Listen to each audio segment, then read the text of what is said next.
आपको क्या लगता है 2026 में स्टॉक मार्केटिंग या डिजिटल मार्केटिंग में कौन सी फील्ड ज्यादा रिस्क टेकिंग है, जिसमें आपका रिस्क हाई है? देखिए, अगर आप रिस्क की बात करते हैं तो रिस्क जो है वो हर चीज़ में है, ठीक है। जिस बिजनेस में रिस्क नहीं है वो वैसे ही हराम है, ठीक है। एक तो ये चीज़ है। दूसरा, रिस्क क्यों है? आप एक फ्राइज़ की आप एक शॉप खोलती हैं, ठीक है। उसमें क्या होता है कि अगर आपके पास कोई एजुकेशन नहीं है, आपके पास एक्सपीरियंस नहीं है उस चीज़ से रिगार्डिंग, ठीक है। अगर आप कोई आपका कंपेटिटर है, अच्छा ब्रांड के सामने आपका एक बर्गर की एक छोटी सी टक शॉप है आपकी, ठीक है। आपने उसका बिजनेस उसको स्टडी नहीं किया, आपने उसमें काम नहीं किया, आपने उसके अंदर एक्सपीरियंस नहीं लिया, आप इवन 10,000 रुपये से भी काम शुरू करेंगे ना तो उसका मोस्ट प्रोबेबली 95% चांसेस होंगे कि वो लॉस में जाएगा, क्योंकि आपको उसके बारे में एक्सपीरियंस ही नहीं। कहाँ पे आपने रिस्क मैनेज करना है, कहाँ पे आपने वो फूड को रॉट होने से बचाना है, कहाँ पे आपने अपने एम्प्लॉयज़ के साथ किस तरह डीलिंग करनी है, आपने जो ग्रॉसरी करनी है, जो आपका रॉ मटेरियल आएगा वो आप डिस्काउंटेड प्राइस पे किस तरह लेंगे, किस तरह आप उसको चीज़ों को मैनेज करेंगे। ये तब आपको चीज़ें आती हैं जब आप एक एक्सपीरियंस से गुजरते हैं, ठीक है।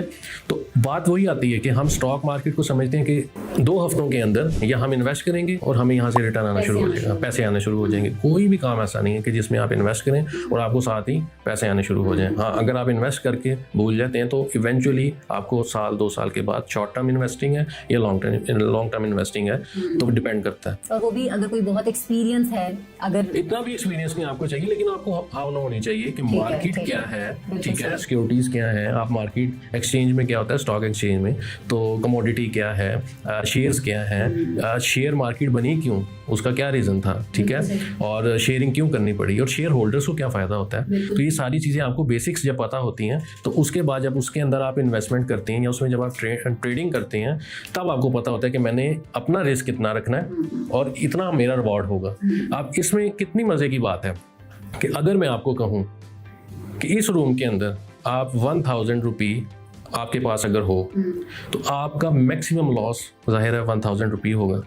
लेकिन अगर मैं आपको दूसरी बात कहूँ कि इस 1000 रुपये से आप 1 लाख रुपये अर्न कर सकती हैं, आपका मैक्सिमम लॉस 1000 है, लेकिन आपका जो मैक्सिमम प्रॉफिट है वो अनलिमिटेड है। और वो कब होगा कि जब आपकी एजुकेशन होगी, आपका एनालिसिस अच्छा होगा, आपके फंडामेंटल्स अच्छे होंगे, आपके टेक्निकल्स अच्छे होंगे, आप रिस्क को मैनेज करेंगे कि कितना मैं रिस्क रखूं और कितना मैं रिवॉर्ड रखूं, ठीक है, कि कितने लॉस पे मैंने कट ले लेना मार्केट से, मैंने आउट हो जाना और कब मैंने प्रॉफिट टेक कर लेना। अब जिस तरह PSX को आप अगर आज की डेट में देखें तो उसने अपना ऑल टाइम हाई बनाया है ऑलमोस्ट 180K तक, ठीक है, और उसके बाद वो उस पॉइंट के ऊपर वो एक्सट्रीम बुलिश स्नैरियो के ऊपर गई हुई थी। एक मैं आपको एक और एग्जांपल देता हूँ, जैसे बैंक ऑफ पंजाब है, ठीक है।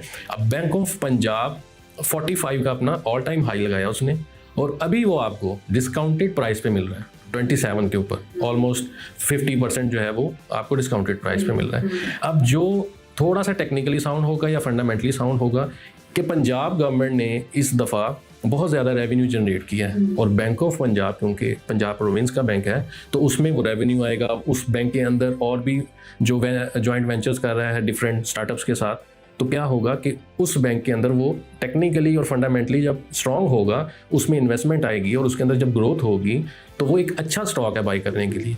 तो होगा क्या, अब जो जिसको टेक्निकल्स का नहीं पता या जिसको स्टॉक मार्केट का नहीं पता, बिजनेसेस किस तरह रन होते हैं उसका नहीं पता, तो वो क्या करेगा, अपने आप को डर के बाहर निकल जाएगा कि वॉर के बाद पता नहीं क्या हो जाएगा। लेकिन जिसको पता है कि समटाइम्स जब भी प्राइस नीचे गिरती है या स्टॉक मार्केट नीचे गिरती है तो वो शॉपिंग का टाइम होता है, वो डिस्काउंटेड प्राइस के ऊपर वो आपका गुड फ्राइडे कह लें या ब्लैक फ्राइडे होता है जिसमें आप शॉपिंग अच्छी कर सकते हैं। तो ऑलवेज स्टॉक मार्केट के अंदर ऑलवेज बाय लो सेल हाई, ठीक है। तो आप ये टाइम है, इसमें आप बाइंग करें और जब ये अच्छा टाइम आएगा तब आप ऑब्वियसली अच्छे टाइम पे सेल करेंगे तो आपको प्रॉफिट्स। मुझे लगता है रिस्क लेना भी प्रॉफिट ही है।